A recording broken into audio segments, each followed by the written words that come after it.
Hello बच्चों, क्या हाल चाल, कैसे हो आप सब लोग। वेलकम टू दी अभ्यास सीरीज, जहां पर हम लोग पढ़ रहे थे नीट के रिस्पेक्ट पे वेरी इंपॉर्टेंट क्वेश्चंस। तो आज जो चैप्टर डिस्कस होने वाला है वो एक काफी बच्चों के लिए नाइटमेयर होता है, इनऑर्गेनिक केमिस्ट्री का पी ब्लॉक एलिमेंट। आधे से ज्यादा जनता तो यही नहीं समझ पाती है कि इसमें क्या पढ़ें और क्या छोड़ें। तो आपको जो मैं क्वेश्चंस करवाऊंगा उससे आपको जरूर पता चलेगा कि किस टॉपिक्स पे आपको ज्यादा फोकस करना है। और ये वो क्वेश्चंस है जो जेई में एनटीए ने पूछे थे, तो इसके बेसिस पे तो और ज्यादा आपको एक क्लियर कट आइडिया मिलने वाला है। पहला क्वेश्चन है 2025 का, ही लेटेस्ट है कि TL+3, अच्छा जेई मेंस हो और नीट दोनों का पी ब्लॉक का जो सिलेबस है पूरा पूरा सेम है, तो आप इस बात को लेकर बिल्कुल परेशान होंगे ही नहीं, है ना। एक आध टॉपिक का हेर फेर है, लेकिन that will not affect this lecture. Okay, तो ये क्या लिखा है, कह रहा था करेक्ट स्टेटमेंट बताओ। अब सुनो, जब भी स्टेटमेंट बेस्ड क्वेश्चन आए ना तो उसमें जरा देख लिया करो कि करेक्ट लिखा है कि इनकरेक्ट लिखा है।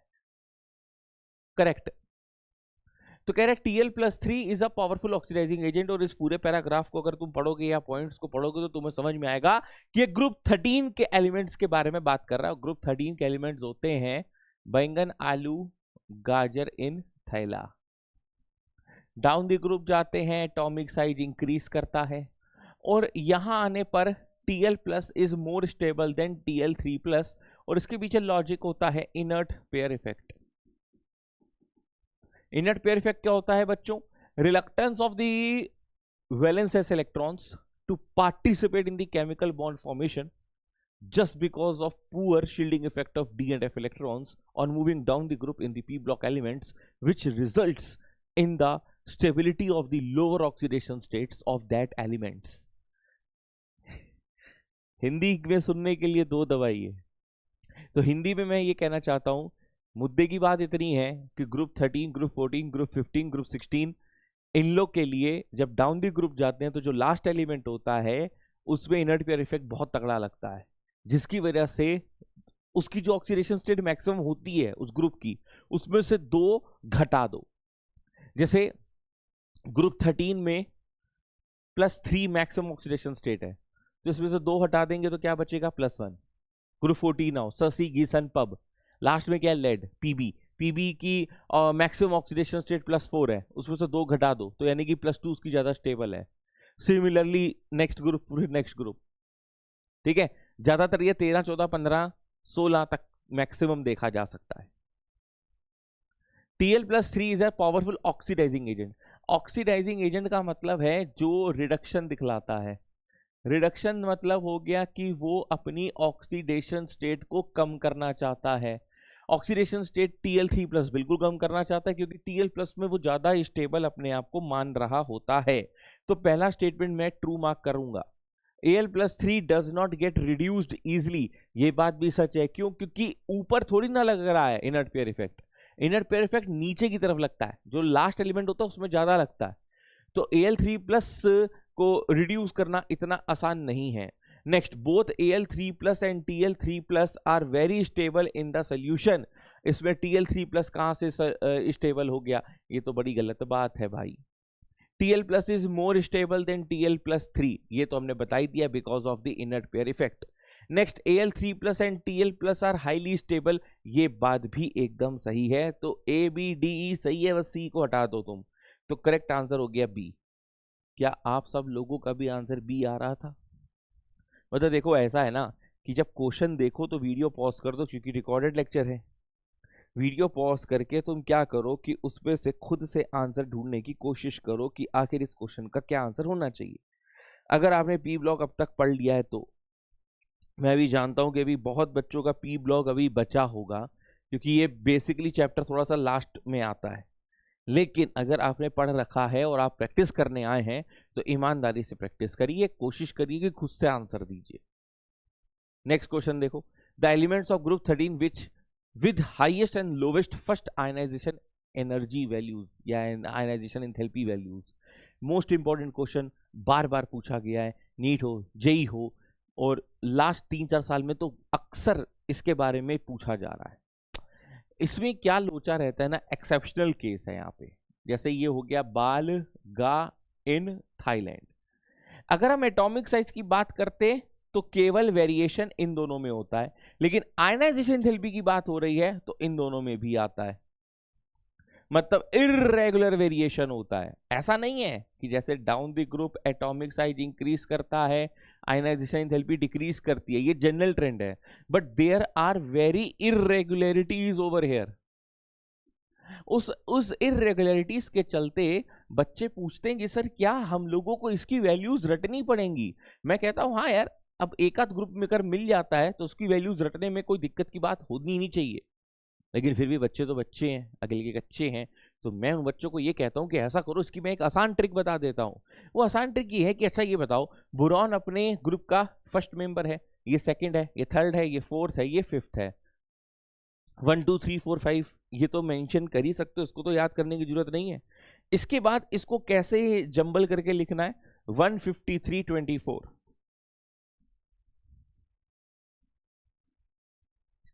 मतलब इसकी आयनाइजेशन एंथैल्पी सबसे ज्यादा, फिर इसकी, फिर इसकी, फिर इसकी, फिर इसकी। अब 1 हाईएस्ट हो जाएगी, 1 मतलब बोरॉन, बोरॉन लोवेस्ट किसकी होगी, 4 वाले की। 4 में क्या है, इंडियम, IN, तो बोरॉन एंड IN कहाँ है, करेक्ट आंसर डी। समझे? पक्का, बहुत पूछा जाता है। रीजन क्या होता है, एल्यूमिनियम और गैलियम के बीच में scandide contraction, 3D contraction, d block की शील्डिंग इफेक्ट पुअर होने की वजह से ये चीज देखी जाती है।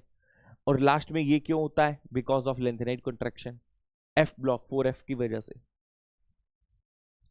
Given below are the pairs of the group 13 elements showing their relation in terms of the atomic radius। अब atomic radius के बारे में बात हो रही है, तो बाल गा इन थाईलैंड, तो बस एक्सेप्शन इसमें होता है भाई, देखा जाए तो डाउन द ग्रुप जाते हैं तो एटॉमिक साइज इंक्रीज करता है, तो बोरॉन के बाद तुमको लिखना चाहिए था एल्यूमिनियम, यही लिखना चाहिए था ना, और एल्यूमिनियम के बाद गैलियम लिखना चाहिए था, लेकिन गैलियम का उतना एटॉमिक साइज इंक्रीज हो नहीं पाता है, सेम रीजन कि डी ब्लॉक का जो डी इलेक्ट्रॉन्स होते हैं उसका शील्डिंग इफेक्ट बेकार है। तो बी के बाद Ga आता है, Ga के बाद Al आता है, Al के बाद In और उसके बाद Tl। हालांकि इन दोनों में भी बहुत माइन्यूट सा फर्क होता है, लेकिन Tl को ज्यादा रहता है। तो अब ये हमने नॉर्मल लिखा है, इसको बोलते हैं क्या, एटॉमिक या मेटालिक रेडियस कह लो तुम। लेकिन अगर मैं इसके आयंस की बात करता हूं, जिसकी +3 ऑक्सीडेशन स्टेट है, उसमें नॉर्मल रहेगा, जैसे B3+ is greater than Al3+ is greater than Ga3+। ये बात ध्यान रखना गुरु, ये बहुत इंपॉर्टेंट चीज है कि आयनिक रेडियस में एक्सेप्शन नहीं है। अब क्वेश्चन पढ़ो, कह रहा है ये ग्रुप 13 की रिलेशनशिप है कि बोरॉन का और एल्यूमिनियम में एल्यूमिनियम बड़ा है, हाँ बिल्कुल सही है। एल्यूमिनियम और गैलियम में एल्यूमिनियम बड़ा होना चाहिए, ये गलत लिखा है। गैलियम और इंडियम में इंडियम बड़ा होना चाहिए, ये सही लिखा है। फिर थीलियम बड़ा होना चाहिए, ये भी सही लिखा है। तो बता, एक पेयर इन्होंने गलत लिखा है। Identify the elements present in the incorrect pair, तो भैया आइडेंटिफाई कर लिया हम लोगों ने। And in that pair find out the element X that has the higher ionic radius.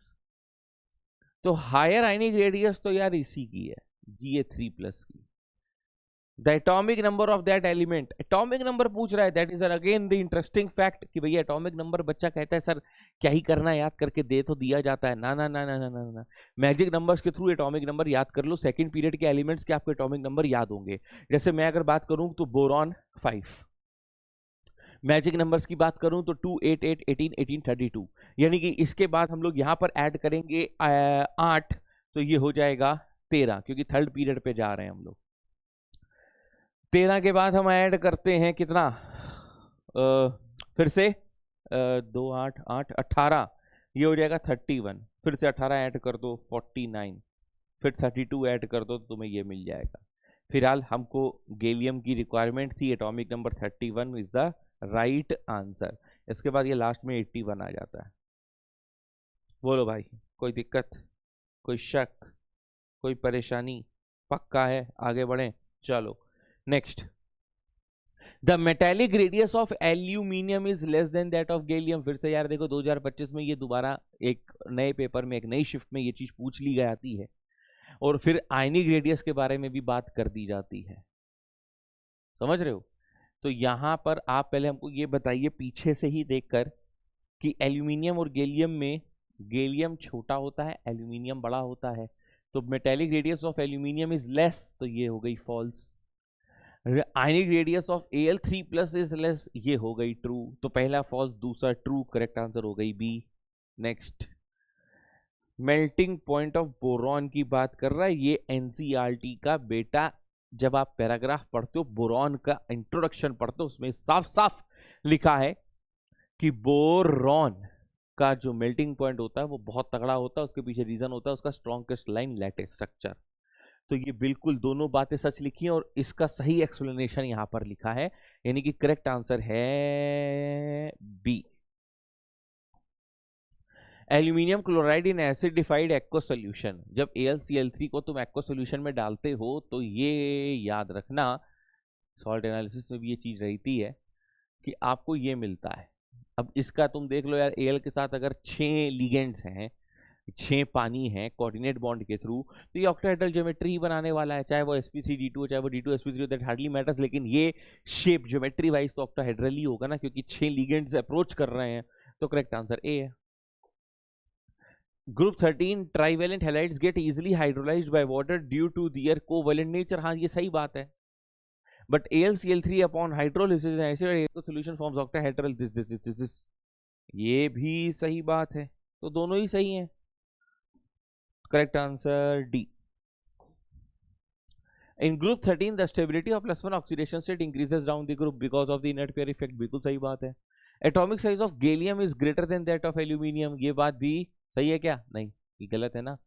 Gallium का छोटा होता है, एल्यूमिनियम का बड़ा होता है, because of the exceptional case, because of the poor shielding effect. तो इसका करेक्ट आंसर भी डी हो गया। Next, the number of neutron present in the more abundant isotope of boron. अब मोर एबंडेंट आइसोटोप्स होता है बोरॉन 11 और बोरॉन का एटॉमिक नंबर होता है 5।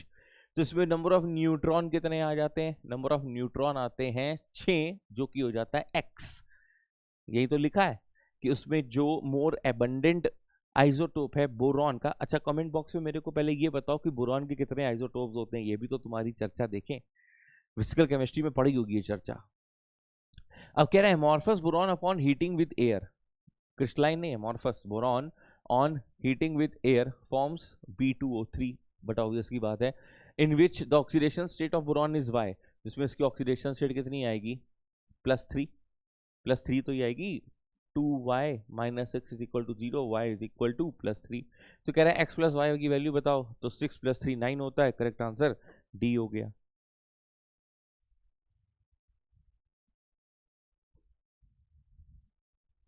ठीक, नेक्स्ट, करेक्ट स्टेटमेंट बताने। कह रहा है the decreasing order of atomic radii of group 13 element is this.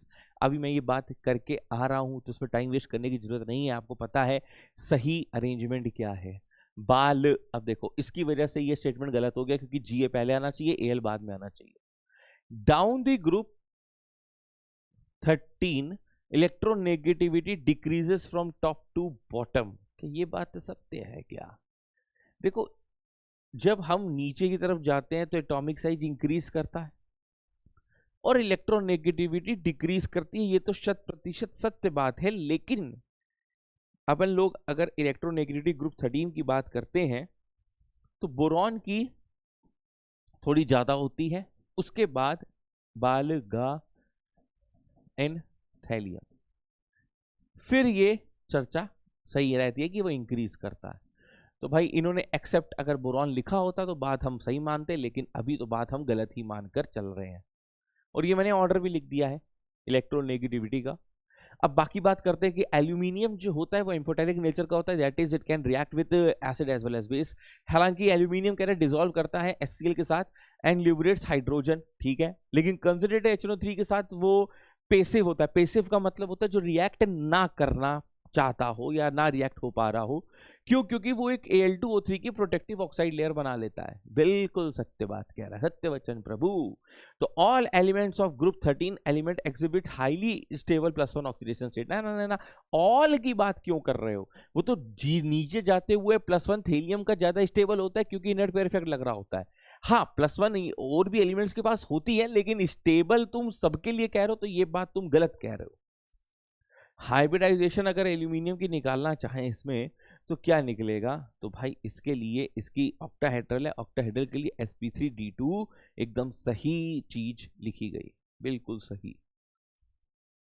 ठीक है, टिक टिक टिक टिक टिक टिक, सी एंड डी।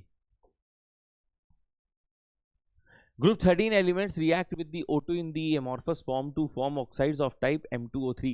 हाँ, जैसे बोरॉन करेगा तो B2O3, एल्यूमिनियम करेगा तो Al2O3 एंड सो ऑन। अब इसमें एल्यूमिनियम और गैलियम एम्फोटेरिक होते हैं, B2O3 नॉन मेटल है, नॉन मेटल है तो एसिडिक ऑक्साइड होता है, और इंडियम और थेलियम चूंकि मेटल है तो बेसिक ऑक्साइड होता है। तो यहाँ पे हमसे पूछ रहा है which of them is the most basic oxide. Indium thallium दिया है कहीं पे, थेलियम दिया है, तो करेक्ट आंसर Tl2O3 हो गया। ये चीज भी एनसीईआरटी में लिखी है, सारी चीजें एनसीईआरटी से छापी हुई आई हैं। ये देखो 2023 का है ये। ठीक है, next, acid character of boron trihalides. इसके पीछे एक ही कंसेप्ट होता है कि बैक बॉन्डिंग इफेक्टिव किधर होती है। बैक बॉन्डिंग इफेक्टिव वहां होती है जहां पे 2p2p ओवरलैप हो रहा होता है, और 2p2p ओवरलैप BF में होता है, यानी कि BF3 में इफेक्टिव ओवरलैपिंग है। इफेक्टिव ओवरलैपिंग की वजह से वो लीस्ट एसिडिक नेचर का होता है। मतलब देखो, जब बोरॉन को फ्लोरीन के द्वारा ही इलेक्ट्रॉन डेंसिटी दे दी जाएगी तो बोरॉन बाहर की तरफ क्यों भटकेगा इलेक्ट्रॉन डेंसिटी मांगने के लिए? भाई लुईस एसिड का मतलब क्या है? लुईस एसिड यहाँ पे जो एसिडिक स्ट्रेंथ है वो लुईस एसिड के रिस्पेक्ट पे देखी जा रही है, यानी कि कौन कितनी जल्दी से जल्दी या अच्छी तरीके से या ज्यादा तरीके से इलेक्ट्रॉन डेंसिटी को लेना चाहता है। तो BF3 में देखा जाए तो उसके पास 6 इलेक्ट्रॉन्स हैं बोरॉन के पास। अब वो उसका ऑक्टेट कंप्लीट नहीं है और वो 2 इलेक्ट्रॉन लेना चाह रहा है, लेकिन अगर मैं बोरॉन ट्राई हैलाइड्स को आपस में कंपेयर करता हूं, है तो सारे लुईस एसिड्स, लेकिन इसमें सबसे अच्छा लुईस एसिड क्या है? तो बच्चे के दिमाग में आता है कि यार फ्लोरीन इज मोर इलेक्ट्रोनेगेटिव, और अगर 3-3 फ्लोरीन लगे हैं तो इलेक्ट्रॉन डेंसिटी को खींचना ज्यादा अच्छा रहेगा, जबकि ऐसा नहीं है, उल्टा। Bi3 फिर BBr3 फिर BCl3 फिर BF3। क्यों? क्योंकि यहां पे लीस्ट इफेक्टिव ओवरलैपिंग हो रही है, लीस्ट इफेक्टिव बैक बॉन्डिंग हो रही है। तो जब आई बोरॉन को, आई समझ रहे हो ना, 2p 3p 4p 5p से 2p ऑर्बिटल पे इलेक्ट्रॉन डेंसिटी जा रही है, p मल्टीपल बॉन्ड बन रहा है, लेकिन उतना इफेक्टिव नहीं बन रहा है। तो बोरॉन के पास अभी भी भूख रहती है कि हमको इलेक्ट्रॉन डेंसिटी चाहिए, जिसकी वजह से वो एक अच्छा लुईस एसिडिक स्ट्रेंथ शो करता है। बोरिक एसिड एक सॉलिड है, लेकिन वहीं पे बोरॉन का जो ट्राइफ्लोराइड है वो एक गैस है। ऐसा क्यों? जबकि बोरॉन के ही दोनों वो है कंपाउंड्स। तो भाई ऐसा इसलिए है कि BF3 इसलिए गैस है क्योंकि वो कहीं किसी भी तरीके से हाइड्रोजन बॉन्डिंग नहीं इवॉल्व कर रहा है। और अगर तुम बोरिक एसिड का स्ट्रक्चर अगर देखो तो उसमें लपालप मतलब बेहतरीन तरीके से हाइड्रोजन बॉन्डिंग का तगड़ा इस्तेमाल किया जाता है। तो हाइड्रोजन बॉन्डिंग से क्या होता है ना कि मॉलिक्यूल्स आपस में एसोसिएट होने लगते हैं, पास पास आने लगते हैं। अब जैसे आइस का स्ट्रक्चर है, पानी को जब आप टेम्परेचर उसका लो करते रहते हैं तो आइस का स्ट्रक्चर आप लोगों ने पढ़ा है, केज लाइक स्ट्रक्चर। तो उसमें भी क्या होता है, वाटर मॉलिक्यूल्स एकदम पास पास आने लगते हैं। तो यहाँ पे स्ट्रॉन्ग हाइड्रोजन बॉन्डिंग्स होती हैं इन बोरिक एसिड, जिसकी वजह से वो सॉलिड फॉर्म में एग्जिस्ट कर रहा है। Boron is extremely hard, indicating it's high lattice energy. और बोरॉन का melting boiling point comparatively others members के एकदम हाई होता है। ये बात देखो 2023 में पूछी गई और फिर से 2025 में पूछ रही जा रही है, घुमा फिरा के। 2023 में घुमा फिरा के पूछी थी और 25 में एकदम ताजा ताजा वही एनसीईआरटी लाइन दे दिया। नेक्स्ट हम नाइट्रोजन फैमिली के बेस पर क्वेश्चंस करते हैं। कह रहे हैं nitrogen forms oxides with +1 to +5 oxidation states. हाँ बिल्कुल सही बात है कि अगर आप N2O से लेकर N2O5 तक जाएं तो +1 से +5 ऑक्सीडेशन स्टेट आपको जरूर मिलती है। भाई यहाँ पर आपको NO मिलता है, N2O2 मिलता है, ठीक है, और सॉरी N2O3 मिलता है, N2O4 मिलता है, N2O5 मिलता है। तो नाइट्रोजन और पी पाई मल्टीपल बॉन्ड होता है, हाँ बिल्कुल होता है। कोई भी नाइट्रोजन ऑक्सीजन देख लो, उसके बीच में पाई बॉन्ड होगा।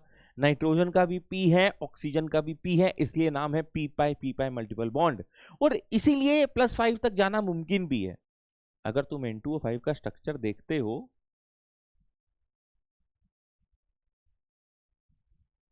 तो ये पी पाई मल्टीपल बॉन्ड है, जिसकी वजह से +5 जाना मुमकिन हो पाया था, क्योंकि इसकी कोवेलेंसी तो 4 से ऊपर हो ही नहीं सकती ना।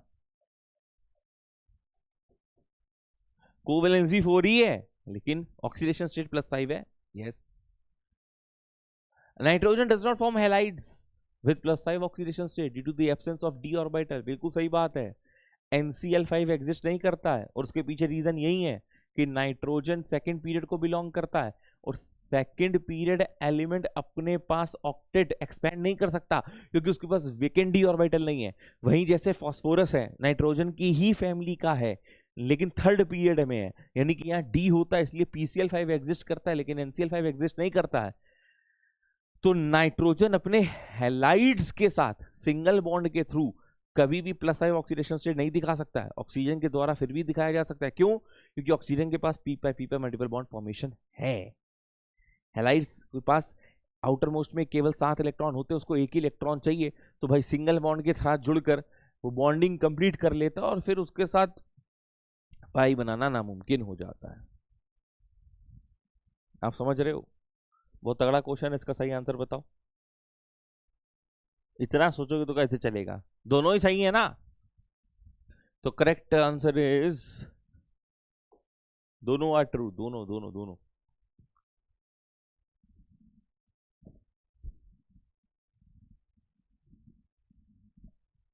Next, a molecule with the formula AX4V5, अच्छा AX4Y है, okay, has all its element to from P block. ये सारे के सारे एलिमेंट्स P ब्लॉक के हैं, मतलब ग्रुप 13 से ग्रुप 18 तक का है।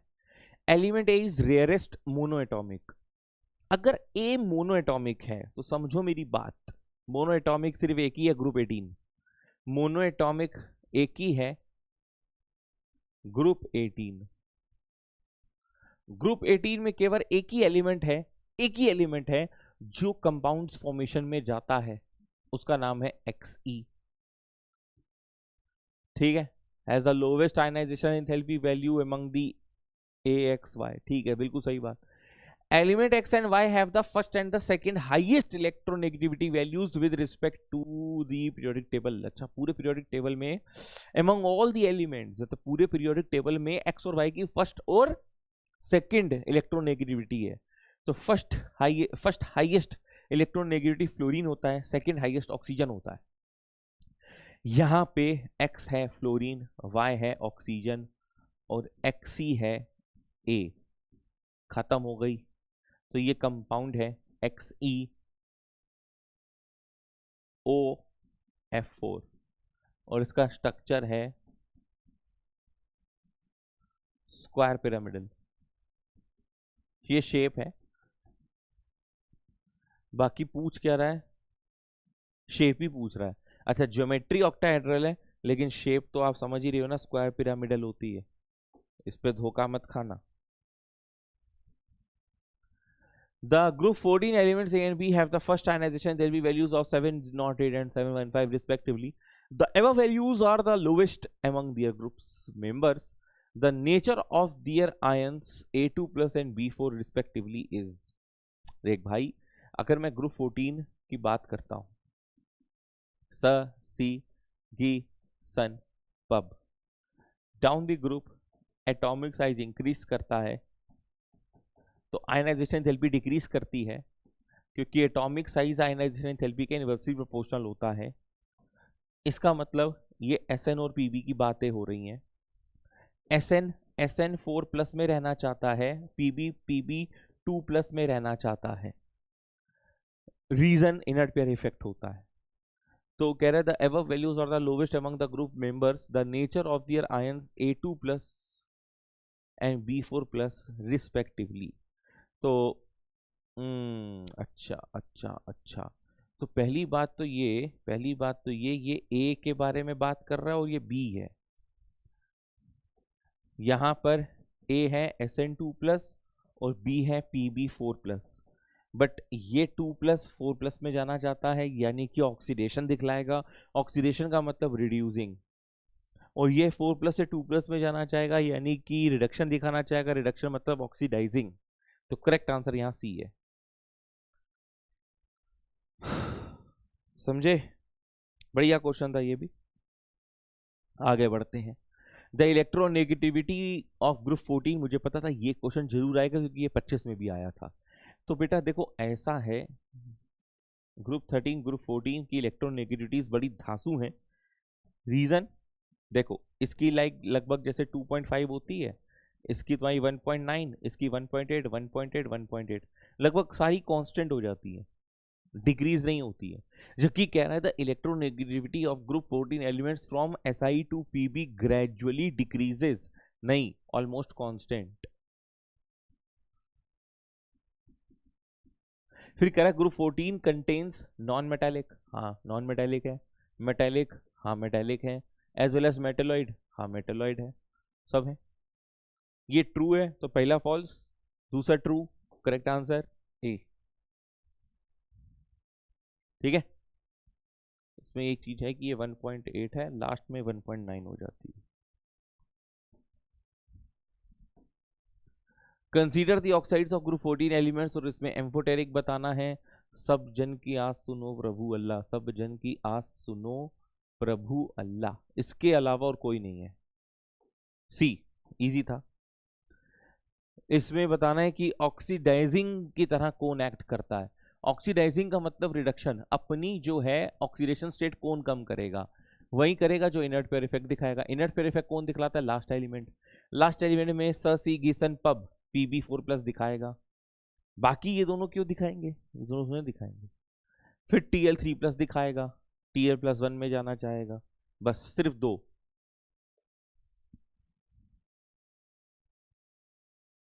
समझे? Pb4+ and Tl3+।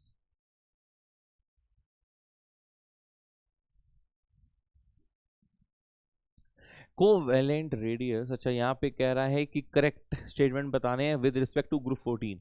Covalent radius decreases down the group, अबे डिक्रीजेस, डिक्रीजेस, इंक्रीज करती है, खत्म हो गया खेल। इलेक्ट्रोनेगेटिविटी डिक्रीजेस ग्रेजुअली, खत्म हो गया खेल। कांस्टेंट फिर बढ़ जाती है। मैक्सिमम कोवेलेंस ऑफ कार्बन इज 4, ये ठीक है। whereas the other elements can expand their covalency, बिल्कुल सही बात है क्योंकि उनके पास वैकेंट ऑर्बिटल होता है। पूरा स्टेटमेंट सही है, ये सबके साथ है, सारे ग्रुप्स के साथ सही है।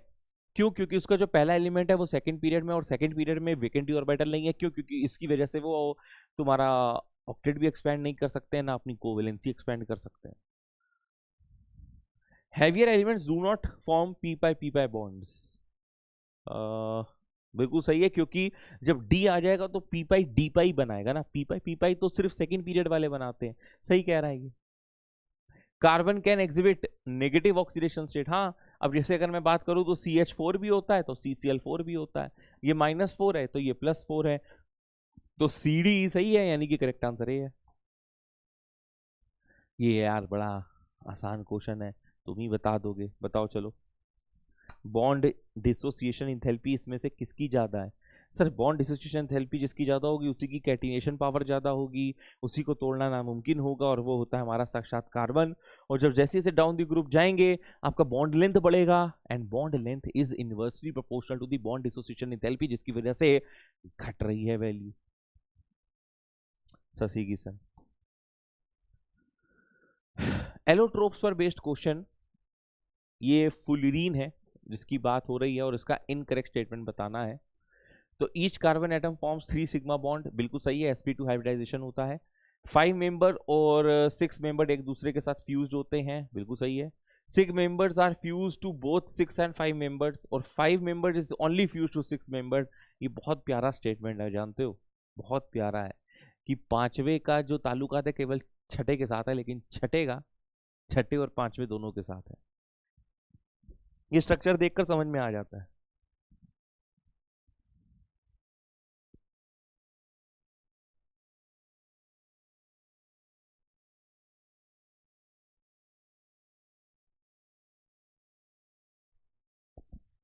हाँ सॉरी, हाँ तो इसका जो ये लास्ट ऑप्शन है ना, it contains 12 6 membered rings and 24 5 membered rings, ये गड़बड़ है। इसमें कितनी 6 मेंबर्ड रिंग्स होती हैं? देयर आर अप्रोक्सीमेटली क्यों बताऊंगा, जो है सामने होगा 20 6 मेंबर्ड होती है और 12 5 मेंबर्ड होती है। ये गलत है और इसीलिए यही हमको आंसर है। Next, nitrogen single bond is weaker, क्या कहते हो? नाइट्रोजन के बीच में पहली बात तो ये जान लो कि ट्रिपल बॉन्ड होता है, पी पाई मल्टीपल बॉन्ड होता है, वो इनर्ट होता है, उसको तोड़ना नामुमकिन मुश्किल रहता है ना। लेकिन अगर मैं एन सिंगल बॉन्ड इनकी बात करता हूं तो बेटा ये बड़ा पास पास होता है, पास पास की वजह से ये लोन पेयर रिपल्जन होता है, जिसकी वजह से दूर दूर चला जाता है। हाँ, तो वो nitrogen single bond is weaker and longer than that of PP single bond. Longer तो नहीं होता, क्योंकि देखो डाउन द ग्रुप जाते हैं तो फॉस्फोरस का एटॉमिक साइज बड़ा हो जाता है, तो लॉन्गर तो नहीं कहूंगा, वीकर तक तो सही था, लॉन्गर की वजह से स्टेटमेंट गलत हो गया। Compounds of group 15 elements in +3 oxidation state easily undergo disproportionation reaction, सही है, क्योंकि देखो +3 से +5, देखो जब भी किसी भी एलिमेंट का डिस्प्रोपोर्शनेशन देखना है तो वो तभी मुमकिन है कि जब वो अपनी मिडिल ऑक्सीडेशन स्टेट में हो। अभी इस ग्रुप की बात करें तो -3 +3 +5 ये कॉमन ऑक्सीडेशन स्टेट्स हैं, है ना। तो +3 से ये -3 जा सकता है, 0 जा सकता है, रिडक्शन दिखला सकता है, और +3 से +5 भी जा सकता है ना, जा सकता है ना। यस, तो ऑक्सीडेशन रिडक्शन दोनों पॉसिबल है डिस्प्रोपोर्शनेशन में, तो ये स्टेटमेंट सही है। पहला गलत, दूसरा सही। सही ऑप्शन किधर दिख रही है बेटे, बताओ सही ऑप्शन कहां दिख रहा है? सी में, ठीक है। अब ये चीज 2025 में पूछी गई और अक्सर बच्चों ने ये चीज मार्क करी थी और ये गलत था। जी हां, ऐसा कंसेप्ट बिल्कुल सही है कि यार डिस्प्रोपोर्शनेशन वो जा सकता है, बट दिक्कत की बात ये है कि ये इजीली लिखा है, इट कैन इजीली अंडरगो, नहीं, क्योंकि +3 में भाई वो सबसे ज्यादा स्टेबल होते हैं, और जो जिस स्टेट में सबसे ज्यादा स्टेबल होते हैं उनमें से उसका डिस्प्रोपोर्शनेशन करना थोड़ा सा मुश्किल होता है। अर्थात करेक्ट आंसर इज बी। तो भाई बी मार्क करो और आगे बढ़ो फटाक से नेक्स्ट क्वेश्चन की प्रति। समझ गए ना? तुम लोग धोखा कहां खा सकते थे, अक्सर लोग धोखा खाए थे इसमें। नेक्स्ट है 2025 का ही, the maximum covalency of a non metallic group 15 element E with the weakest E bond. Weakest E bond होता है नाइट्रोजन का, क्योंकि वहां पर जब लोन पे लोन रिपल्जन बनता है तो उसकी बॉन्ड लेंथ बड़ी हो जाती है और वो आसानी से तोड़ा जा सकता है, उसकी कैटिनेशन अच्छी नहीं है। तो वीकेस्ट एन की होती है और एन की कोवेलेंसी 4 होती है, तो अभी डिस्कस करके आ रहे हैं। वेकेंटी ऑर्बिटल होता नहीं है। Group 15 element forms D pi bond with the transition metals. It also forms hydride, which is the strongest base among the hydrides of the other groups member that form d pi। अच्छा सुनो, अगर d pi कर रहा है तो वो nitrogen तो नहीं हो सकता।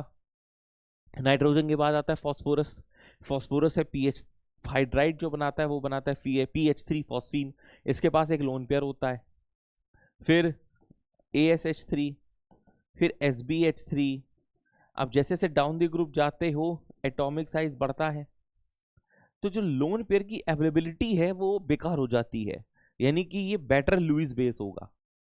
वैसे तो अगर NH3 से कंपेयर करोगे तो ये कहीं स्टैंड नहीं करता है। PH3 की रिएक्शन अगर तुम किसी एसिडिक H+ के साथ कराना चाहोगे तो PH4I तुम्हें बहुत बहुत बहुत बहुत बहुत बहुत मुश्किल से मिलेगा। NH4+ तो बहुत आसानी से मिल जाता है। इसके पीछे ड्रैगोस रूल भी रहता है, क्योंकि इसका जो लोन पेयर होता है वो प्योर एस ऑर्बिटल में दिखाई दे रहा होता है, जिसकी वजह से इसका लोन पेयर को निकाल पाना या it is not easily available for basic strength.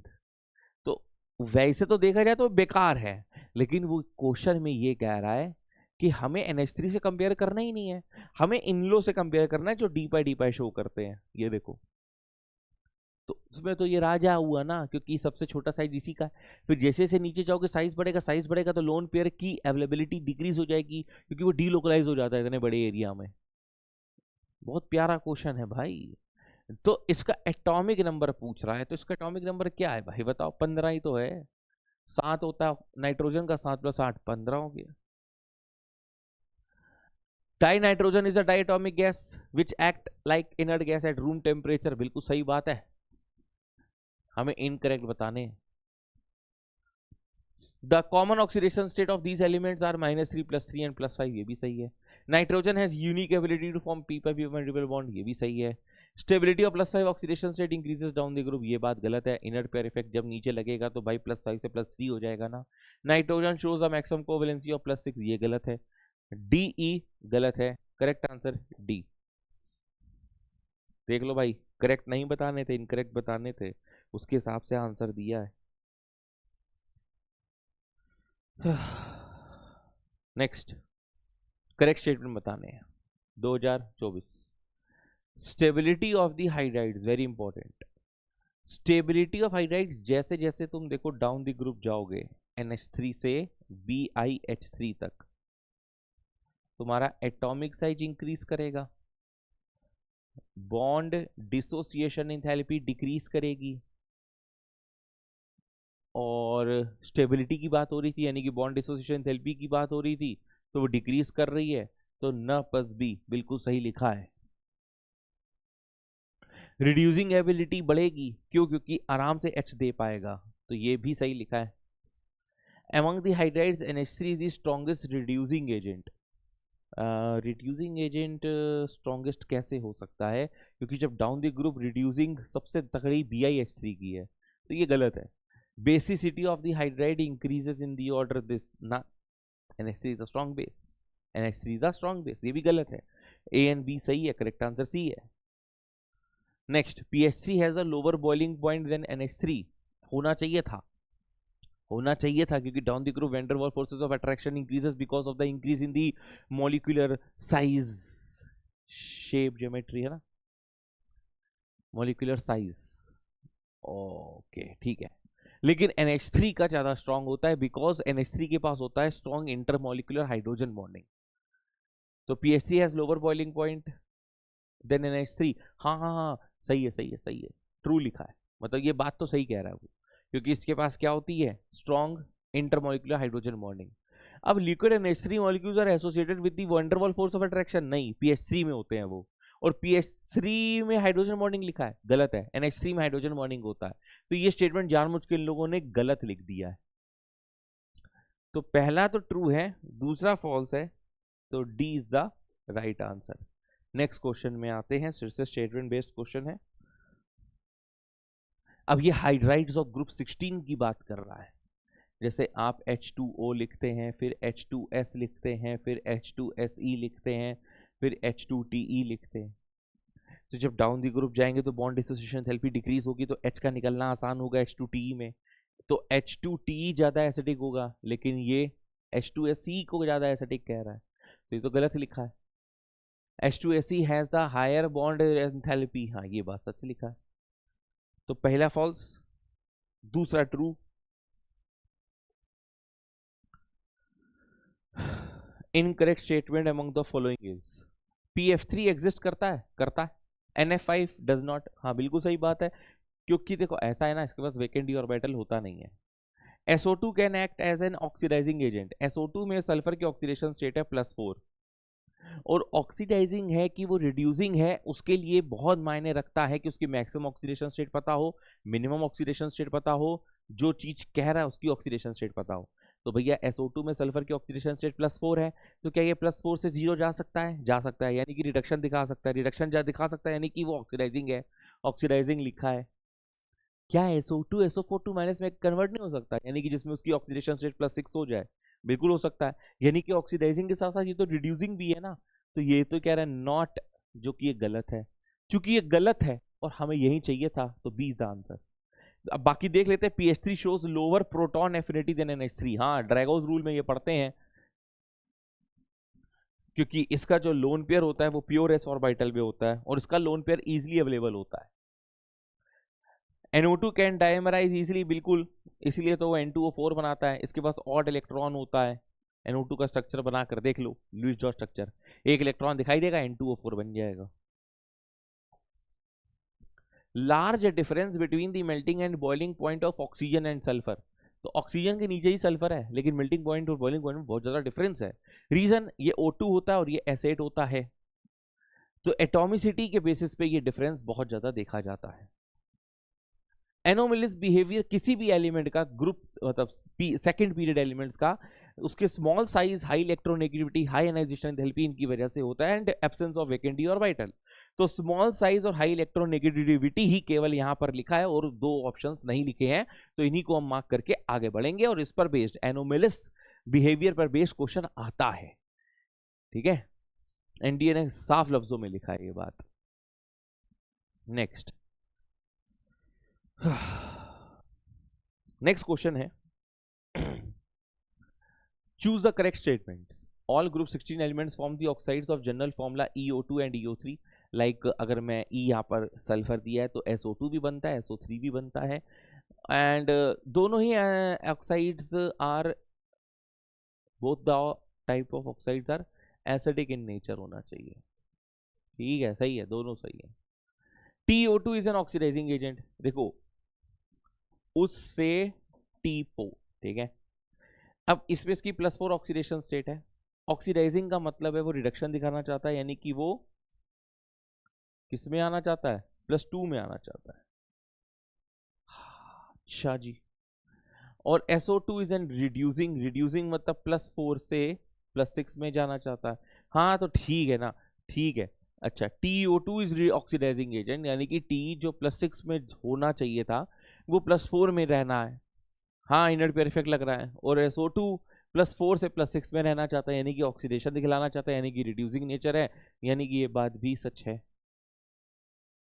Reducing property decreases, गलत, इंक्रीज होती है डाउन द ग्रुप।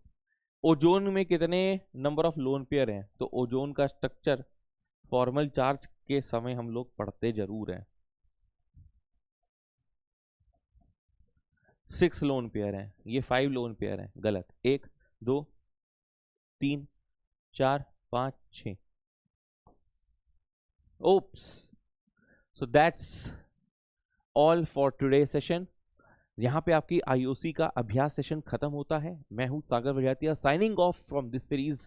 मिलेंगे फिर किसी नए लेक्चर में, किसी नए रूप में, किसी नए बैच में। Till then tata bye bye, take care, stay motivated, study hard, और जो सपना देखो उसको पाने के लिए अपना जी जान लगा दो। थैंक यू बच्चों।